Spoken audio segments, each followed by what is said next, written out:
In the beginning was the Word. And God said, "Let there be light."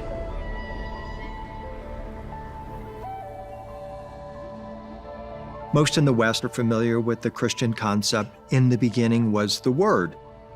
God spoke the Word and the world into existence. What most don't realize is that, for example, in ancient Egypt, they taught the same thing. There was Ptah, the god of technology, who went into his heart and felt the world and then spoke it into existence.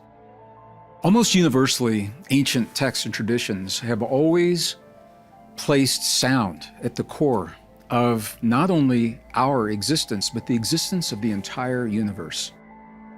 And it begins with the powerful seed syllable, the ancient Om, which originally was never spoken, but it was felt in the body. And this is where the relationship between sound and vibration becomes very important, because ultimately sound is only a vibration brought into an audible range. In the Hindu tradition, the word was with Brahman, and the word was Brahman. The very first Hebrew letter, Aleph, which starts the whole process, is also like an out-breath. It's like, Aleph, you know, it's a sound. The sound is like the expression of the thought from that universal mind, or that divine source. The thoughts being expressed out through the sound, which then manifests material universe, material world. When we come over into the Americas, the Pueblo Indians talk about the spider, how she sang the world into existence.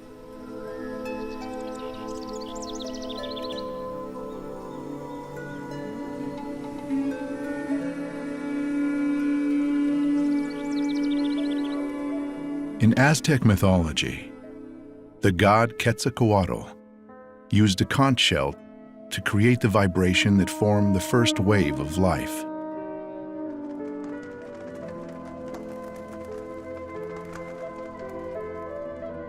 The Inuit say, "The raven made the world and the waters with the beat of his wings." So it seems that no matter where we go or what time period, there's a belief that sound was fundamental to creation. And equally remarkable, our own genesis as human beings may well have started in a similar way. When that embryo becomes less than a millimeter in size, right? Very close to a millimeter, but not quite a millimeter, the embryo already starts to develop the first aspects of the inner ear. So the very first sense organ that is developed within the embryo is the inner ear. But then at 16 to 24 weeks, the neurodevelopment has taken place to a point where all my five senses come online, except my eyes are closed and I'm in the dark, and my nose and mouth are filled with fluids, so those aren't active. But sound travels through water 5 times better than through air. So my total experience when I'm in the womb is hearing and vibration sense.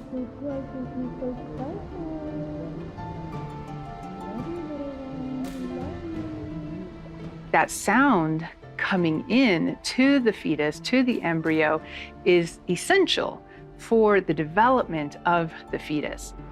The mother's voice, as well as voices and sounds from the environment outside, the language that is spoken by the mother, by the father, those things are being heard by that developing fetus. And as they're coming in through its own ears, it's wiring its nervous system. There are 3 times as many connections from the ears to the brain as there are from the eyes to the brain. So the sounds coming in through the ears feed the neurological system. The auditory nerve directly connects to every organ in the body. It's like we're baptized in sound and vibration and water. And we all have our own mini evolution that takes place.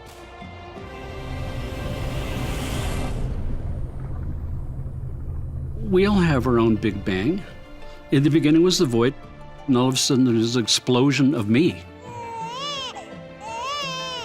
Those sounds that it continues to hear and learn develop its perceptions, it develops personality, it develops the way the mind thinks based on the language they speak, and so forth.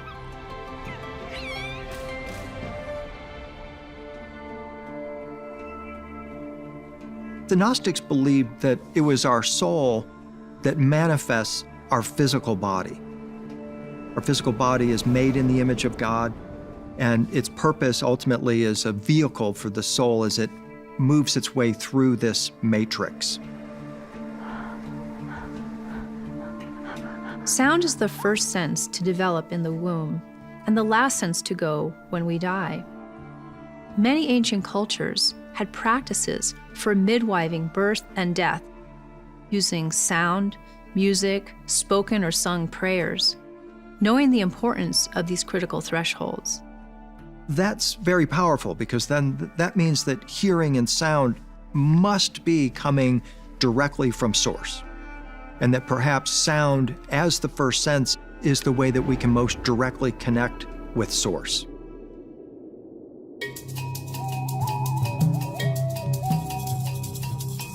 Many traditions around the world use symbols, instruments, and songs to express their origins. In the Gnostic tradition, existence is represented as a circle with a dot in the center. Countless lines radiate from the dot. The periphery is considered to be the underworld, actually our waking life, also known as the dream of separation. The lines connecting to the center represent a state closer to who we really are. The center point represents our core existence, which we can connect to in deep sleep.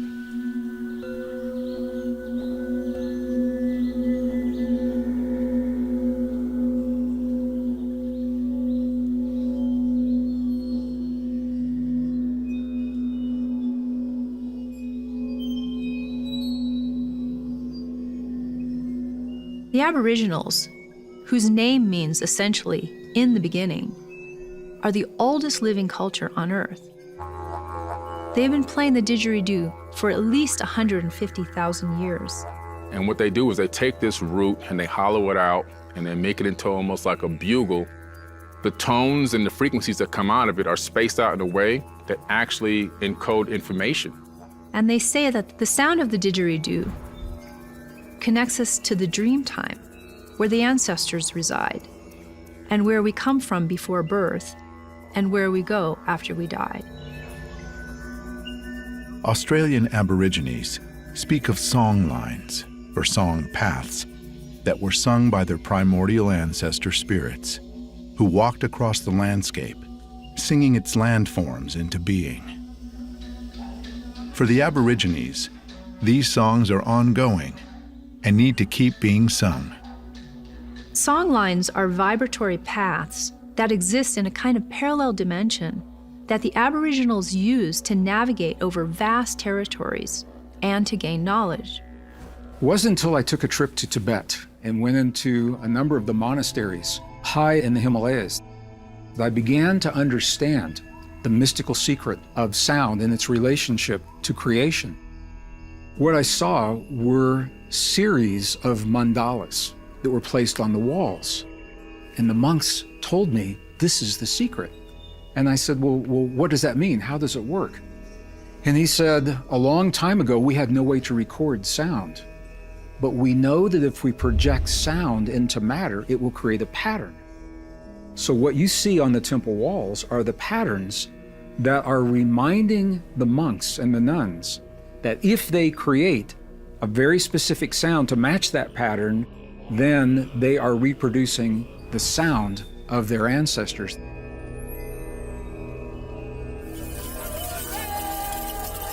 Many ancient cultures put a sacred or special value on song and the spoken word.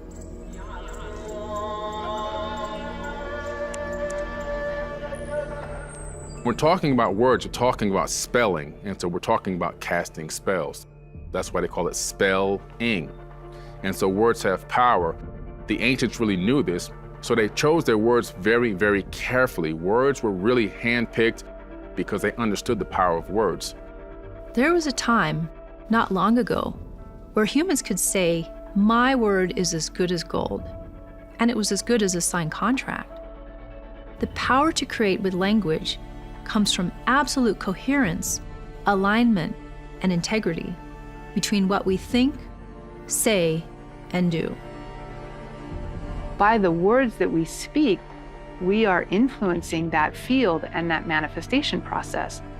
But there's certain words, certain power words, certain ancient divine words that were often held very secret because of the power they possess, that were often used in ceremony, magical operations, and so forth.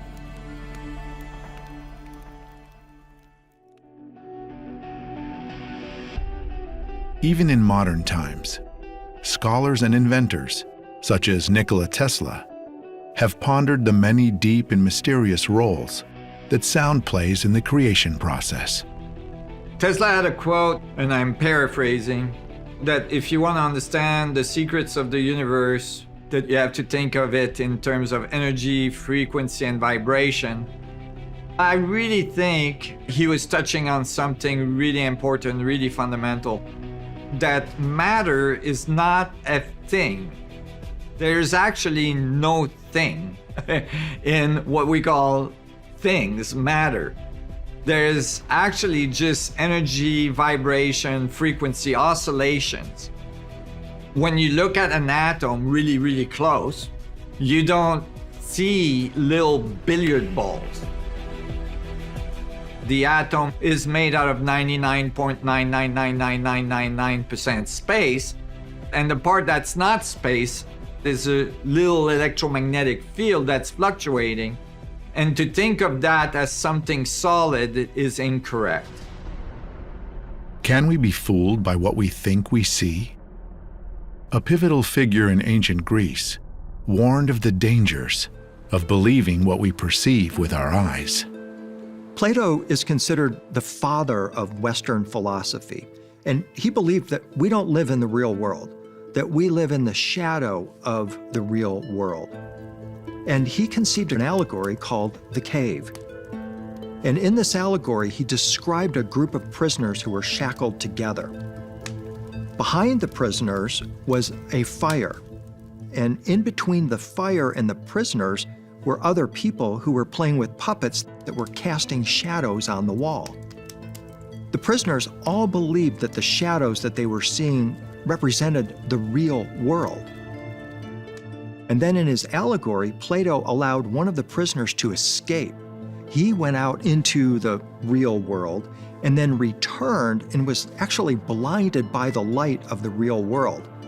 Seeing this, the prisoner said, "Whoa, we want to stay in the shadow world. We don't want to be blinded by the light."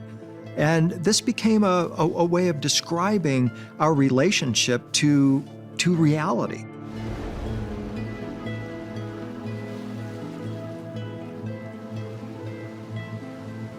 Is it possible that our sense of hearing is more dependable than our sense of sight? In Eastern cultures, the ear is considered to be more receptive, yin, and feminine, while the eyes are considered to be more active, yang, and masculine. The current age we live in has placed more emphasis on yang or visual information than on information we receive from being receptive and listening.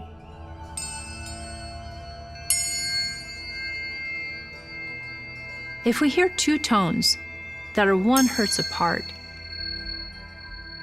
we can hear the difference as a kind of pulsing binaural beat.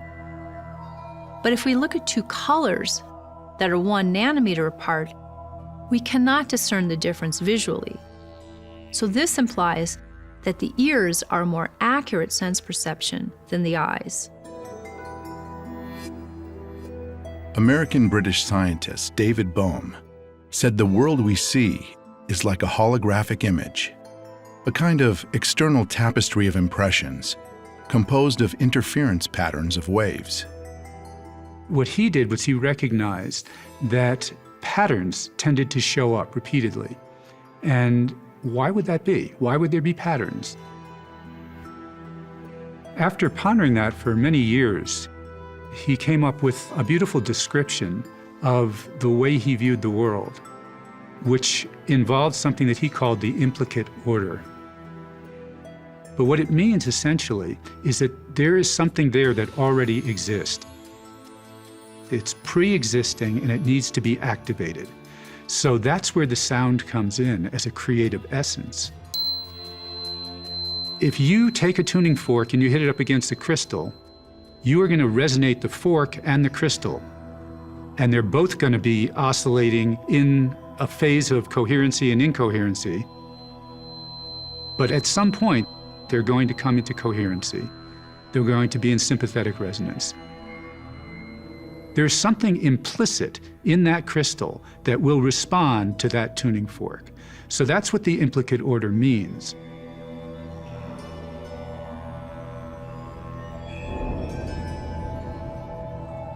Today, people understand that we live in a matrix, and they understand that sometimes that matrix is not a very comfortable place. And they're looking for ways to go beyond the matrix. And what we're discovering is that sound is perhaps the key, literally, of life. It's the key to opening the door to higher realities. It's the key to opening doors within ourselves. So intimately, we know that the way through the matrix is to raise our vibration. How do we raise our vibration? The universe offers many hidden clues, some of which have to do with sound and mathematics.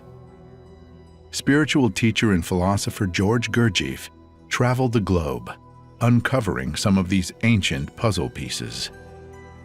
Gurdjieff was a Russian mystic and composer who devised what he called the Law of Threes, which essentially states that for any phenomena to come into existence, you have to have what he described as a wholly affirming, a wholly denying, and then a wholly reconciling force.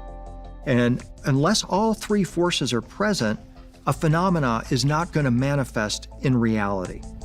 Every number in creation is part of a sequence in which another aspect of divine power becomes expressed into the world. So there's a particular power of 1, power of 2, and 3 then is the next in the sequence. After we go from the unity to the division into polarity, polarity allows movement to take place. It allows attraction and repulsion. It allows evolution to take place. An ordinary or mundane example of the Law of Three is your car. Your car has 3 gears. It has a forward gear, it has a reverse gear, and a neutral gear. All 3 are essential. The third element between the two opposite polarities could simply be neutral between positive and negative. It could also be understood, though, as the particular union of the positive and negative, like a masculine and feminine, to then create a child. That's what you would see in something like the Egyptian tradition, where you would see that the two components would be Sekhmet on one side as the feminine component, Ptah on the other as the masculine component, and when they unite, they create Nefertum, the beauty or fullness of creation, as their child.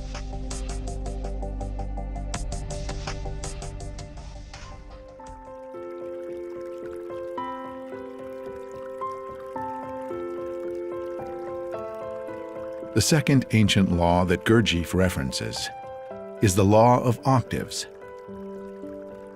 This says that all vibrations moving through matter and through man ascend, descend, grow stronger or weaker, precisely as a musical octave develops. Gurdjieff says the whole universe is structured in octaves. I think he's actually accurate because the whole universe is vibrational. Therefore, octaves are a fundamental part, a doubling of vibration infinitely, perhaps, basically the structure of the universe. The human cell is one such example. If we just look at the cell, as that cell becomes fertilized with that seed of life, the cell starts to take on a kind of a resonance, a frequency, we could say a sound even. And then as it starts to multiply itself, the one divides through the cell mitosis, it becomes two. That 1 to 2 ratio is the same that we could relate to the octave. There's a harmonic ratio that's starting to happen there. We have the 1 to the 2, the 2 to the 4, the 4 to the 8, the 8 to the 16, the 16 to 32. So it keeps doubling. So it's following this harmonic sequence. You can also see a lot of correlations between the cell division and the flower of life, which is a sacred geometry. So you have the 1, and then it divides and it becomes 2, and you have the 2 kind of overlapping. You have the Vesica Pisces, and then you have the 4. And then as you get 7 and 8, you start to form that seed of life from the center of the flower of life. These same rules that govern harmony and sound and music are the same rules that apply to sacred geometry and what becomes beautiful and harmonic and life-enhancing within the geometric forms.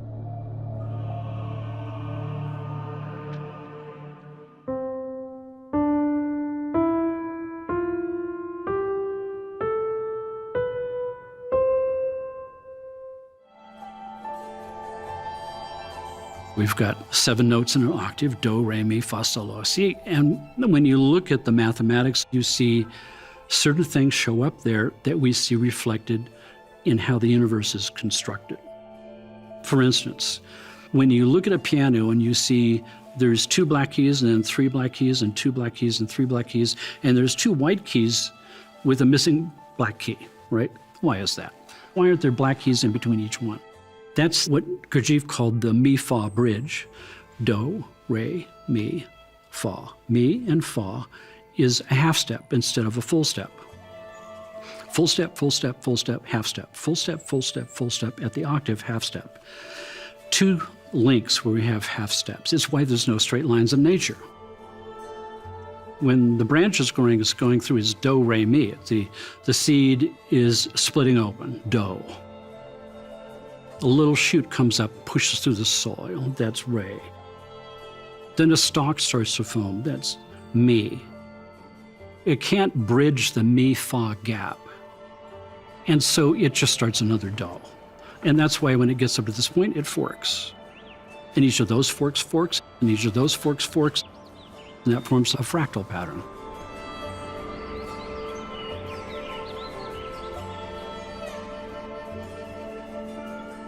Gurdjieff's mi-fa bridge could be compared to what ancient Greek philosopher Pythagoras referred to as the diatonic comma.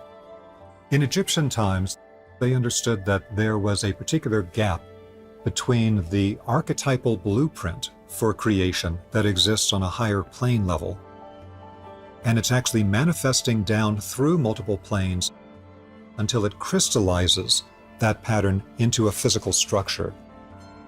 And there's often at least a slight incongruence between the perfect, ideal form and how it manifests on the physical plane. The idea of Pythagorean comma was then used to illustrate the idea that everything to manifest in the physical world is just a little bit off its actual perfect archetype.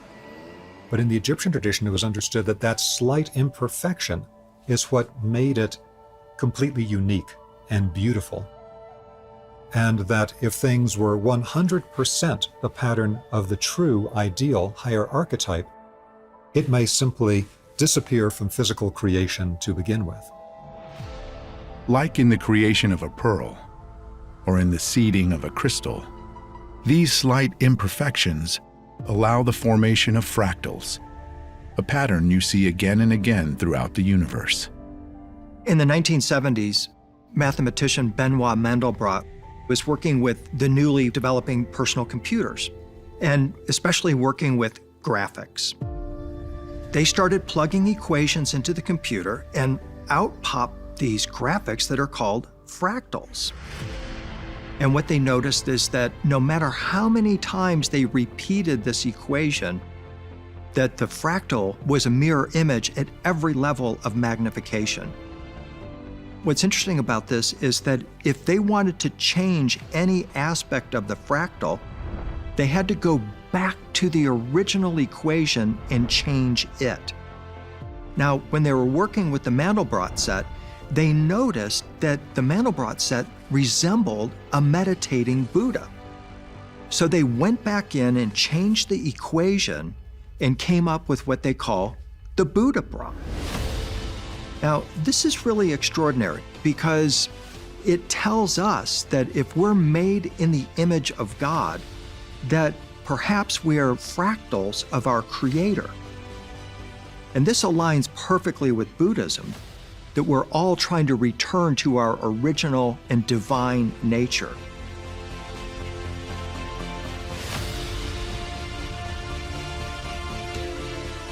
Author and scientist Michael Hayes said that the resonance between biology and cosmology shows that life is music, complete with overtones.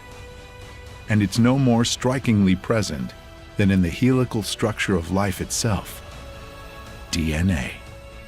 Hayes called this finding the Hermetic Code. Hermes is the Greek name for the Egyptian god Thoth. He's the god of magic and alchemy, and also is connected with the concept of passing through portals and gateways. When the Greeks talked about Hermes, they were referring to this ultimate ancient knowledge, which is called the Emerald Tablet. Most famous in the Emerald Tablet is the second verse that says, "As above, so below." What it means is that everything is in correspondence, that what happens on earth has a counterpart in the heavenly realms. In the Bible, this is part of the Lord's Prayer, on earth as it is in heaven. That's a Hermetic expression, an expression of his law of correspondences. And essentially it says that you and I are a fractal of all of creation. We're essentially a printout of the cosmos. That what happens within us also happens in the greater cosmos, and vice versa. The Jewish Kabbalistic tree offers a similar message. The Kabbalistic tree is typically described not just as one tree, but a set of 4 trees that are tied at the root. In the Kabbalistic tradition, it was described as a mirroring, as above, so below type of relationship between these 4 trees that were tied to the same Sephiroth at the center. What we found was at the center of each one of those trees, at the root that connected them, was this first analytical solution to gravity. So that gravity is the hub, is the force that holds all of the knowledge together, right? All of the information together. Without gravity, nothing would coalesce. Nothing would become one thing. It would all fly apart and nothing would be able to make a star, make a galaxy, make a planet, or even a proton. And so, as above, so below has this aspect that all of the higher aspects of creation are mirrored into the physical world in which we live. And once we understand that core pattern through the use of sacred geometry, then we can see how both of these are going to be connected and how our actions on the physical world connect to and affect the higher worlds, and how the higher worlds create and sustain and affect us here on this level.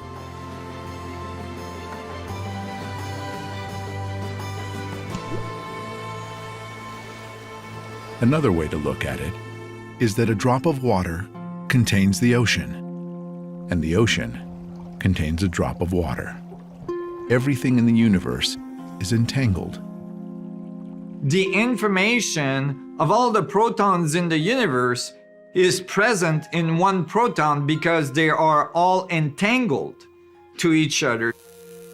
We know in laboratory that 2 particles can be entangled in such a way that Even if the other one is on the other side of the universe, if you modify this one, if you tickle this one, the other one will laugh.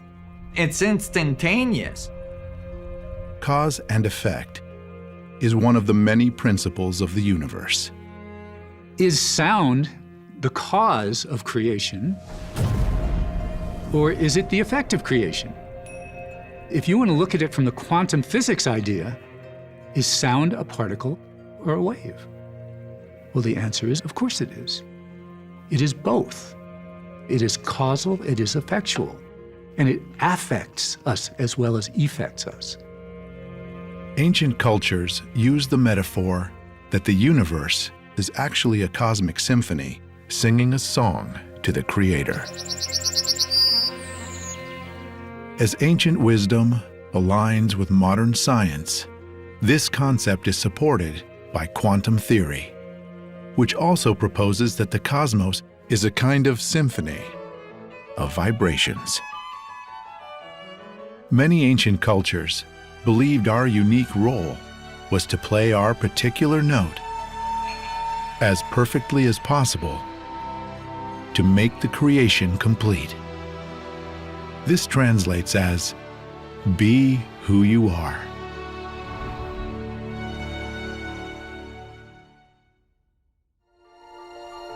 Up next on Sound of Creation, we explore the mathematics behind music.